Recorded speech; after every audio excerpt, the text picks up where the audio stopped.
Salut les riders, j'espère que vous avez la pêche.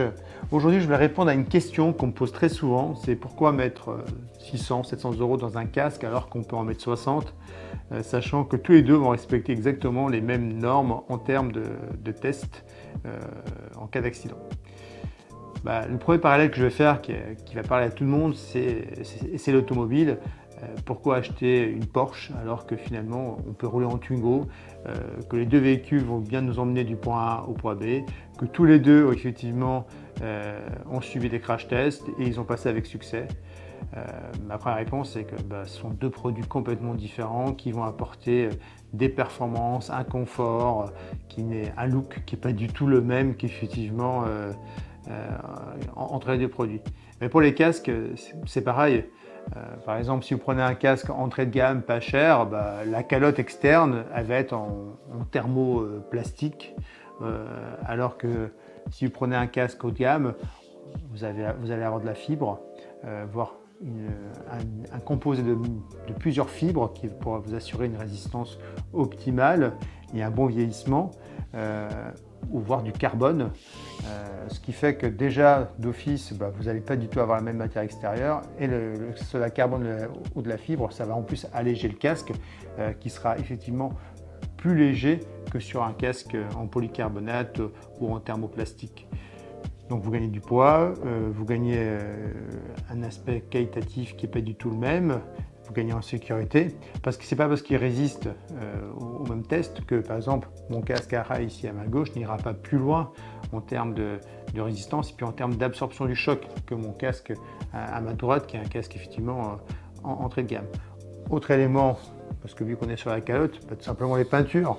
Si vous prenez un casque en entrée de gamme, vous avez une peinture qui au départ va être plus ou moins agréable au toucher, plus ou moins belle, mais son vieillissement, je peux vous assurer, ne va pas du tout être le même par rapport à un casque haut de gamme. C'est pas les mêmes vernis, les mats par exemple. Sur les casques mats, c'est flagrant. Sur un casque entrée de gamme, vous mettez les doigts, souvent ça marque de partout assez rapidement, on n'arrive plus à enlever les traces de doigts.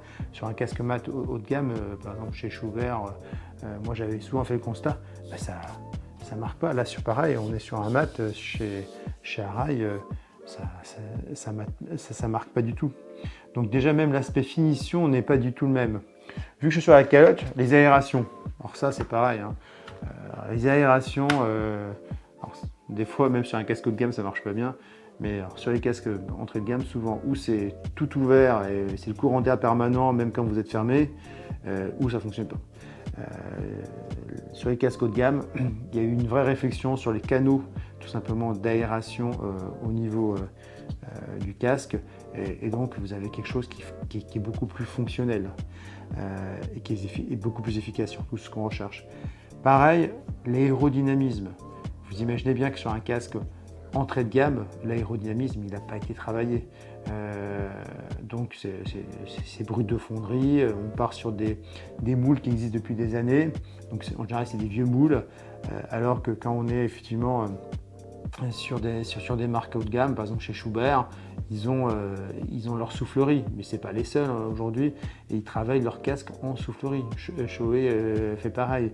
Donc on travaille réellement l'aérodynamisme, c'est quand même important parce que ça va alléger tout simplement le poids sur les cervicales, et puis d'un point de vue confort acoustique, c'est quand même important quand vous faites de la route. Ensuite, si on prend les intérieurs, là c'est pareil. Si vous prenez un casque pas cher, l'intérieur va rapidement vieillir, les mousses vont se tasser, et le casque, au bout de 2 ans, 3 ans, si vous l'utilisez beaucoup, 3 ans je suis optimiste, hein, mais si vous l'utilisez beaucoup, le casque il va beaucoup moins bien vous tenir. Un casque qui vous tient moins bien, c'est un problème en termes de sécurité parce que vous pouvez le perdre. Pareil, la qualité des écrans. Les écrans, vous avez des épaisseurs complètement différentes en fonction d'un casque entrée de gamme à un casque haut de gamme. Sur les casques Shark, vous avez des belles épaisseurs sur les casques haut de gamme. L'écran ne bouge pas, il va pas exploser sur une projection. Donc voilà, l'écran, est-ce qu'il est équipé d'un pin-lock ou pas équipé d'un pin-lock? Qu'est-ce que c'est le pin-lock? Le pin-lock, c'est une lentille anti-buée que vous mettez dedans. Sur des casques entrée de gamme, des fois vous avez une lentille, mais c'est effectivement une lentille de marque X qui va être peu efficace dans le temps. On sait qu'il y a des marques, même haut de gamme, qui ont essayé de mettre des lentilles pas de marque Pinlock, ça n'a pas fonctionné. Donc ça c'est important quand vous achetez un casque, de bien vous dire quel usage je vais en faire. Si je roule effectivement tout le temps, il faut une lentille Pinlock. Donc tout ça, ça va greffer le prix, ça va faire augmenter le prix du casque. Une lentille Pinlock, c'est plus cher qu'un traitement anti-buée. Un traitement anti-buée, on sait tous que dans le temps, ça fonctionne au début, ça fonctionne plus après. La lentille, au moins, ça fonctionnera tout le temps. Puis, il faut la changer de temps en temps. Mais voilà, c'est pareil, ça change complètement le système. Je suis sur l'écran, je parle du démontage de l'écran. Il y a des casques, mais c'est une horreur. Hein. À démonter un écran, vous y passez 10 minutes. Quoi. Ça veut dire que vous ne démontez jamais l'écran, vous essayez de le nettoyer. Sur d'autres casques, tout simplement, en général, sur les casques haut de gamme, ça a été réfléchi, ça a été pensé, et vous pouvez effectivement remplacer l'écran rapidement. Moi, j'ai toujours en tête mon premier casque, c'était un Shoei. C'est pas une marque qu'on commercialise aujourd'hui, mais c'était un Shoei. Le démontage était super simple. Je me demandais pourquoi tous les casques n'étaient pas conçus de la même façon. À chaque fois qu'une marque réfléchit à des éléments techniques sur son casque, il y a de la R&D, donc ça va de toute façon faire augmenter le prix du casque. Donc les intérieurs, j'en ai parlé. Après, il y a l'histoire des boucles d'attache du casque. Sur les casques haut de gamme, vous allez avoir des boucles WD, des boucles micrométriques en métal, voire des fois en titane. Sur les casques bas de gamme, vous avez une simple attache rapide avec des sangles d'une qualité plus ou ça fait le job, hein. Mais ça va une fois de plus vieillir différemment que si vous avez une boucle WD où ça ne bougera pas. Là, effectivement, à un moment donné, il est tout à fait possible que ça commence à fonctionner de moins en moins bien. Donc, ça va de la boucle simple à la boucle micrométrique en plastique. Mais une fois de plus, si on passe sur une boucle en micrométrique en métal ou si on passe sur une WD, tout simplement, on n'est pas sur le même, sur la même qualité et sur la même approche. Des différences comme ça, en fait, finalement, il y en a plein. Une fois de plus, on ne peut pas juste s'arrêter au crash test, tout en sachant que les crash tests, pour rappel, sont faits sur des endroits précis du casque. Donc, ils testent sur le dessus, ils testent sur les côtés. Donc, souvent, les marques entrée de gamme, ce qu'elles font, c'est qu'elles renforcent ces éléments-là en rajoutant beaucoup de matière pour que ça résiste au niveau des impacts. Par contre, les autres endroits ne sont pas renforcés. Donc, si effectivement, dans votre chute, vous ne tombez pas à l'endroit prévu, voilà, ce que vous n'aurez pas sur un casque haut de gamme. Pareil, la calotte interne. Ça, la calotte interne, ça n'a pas arrêté d'évoluer. À la base, on a du polystyrène.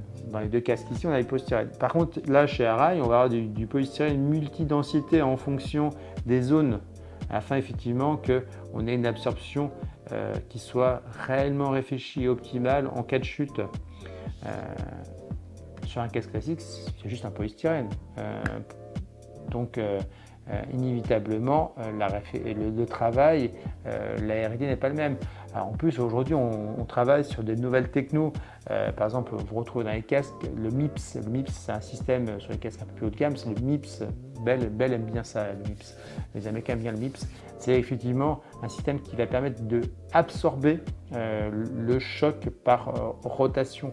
Pareil chez Climb ou chez d'autres marques, ça commence à arriver. Par exemple, chez Alpinstar, ils l'utilisent aussi. On a Alpinstar, c'est peut-être le MIPS. Mais chez Climb, on utilise du choroïde. Le choroïde, c'est cette matière alvéolée qui est en nid d'abeille qui va effectivement permettre d'absorber mieux le choc et puis de mieux ventiler le casque aussi à l'intérieur. Il n'y a pas très longtemps, on m'a posé la question sur les casques NACA.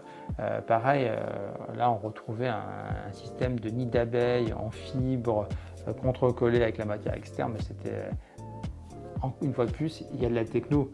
Les boucles, tout à l'heure je vous ai parlé, il y en a une que je n'ai pas citée, mais il y a aussi maintenant les boucles aimantées, les fit clips qu'on commence à retrouver dans les casques. Les produits sont totalement différents entre un produit entrée de gamme et un produit haut de gamme. Voilà. Après, certains prix peuvent être plus ou moins justifiés, mais techniquement, on n'a pas les mêmes produits. C'est comme votre Twingo et votre Porsche. C'est pas pareil, quoi. C'est juste pas les mêmes performances. C'est juste. Alors, il va vous protéger le casque à 60 €. Combien de temps? On ne sait pas parce qu'effectivement, il va vieillir très vite. Et puis, deuxièmement, vous ne voyagerez pas avec le même confort et puis avec les mêmes performances que si vous avez un casque haut de gamme. Je ne vous parle même pas des aspects design, look, évidemment, sur un casque entrée de gamme. En général, les décos ne sont pas très belles, les vernis ne sont pas très beaux. La forme n'est pas travaillée. Je vous dis, c'est des calottes qui ont déjà été réutilisées X fois dans les années précédentes. Donc voilà. C'est toutes ces petites différences qui vont faire qu'un casque peut passer de 60 € à 1000 € effectivement.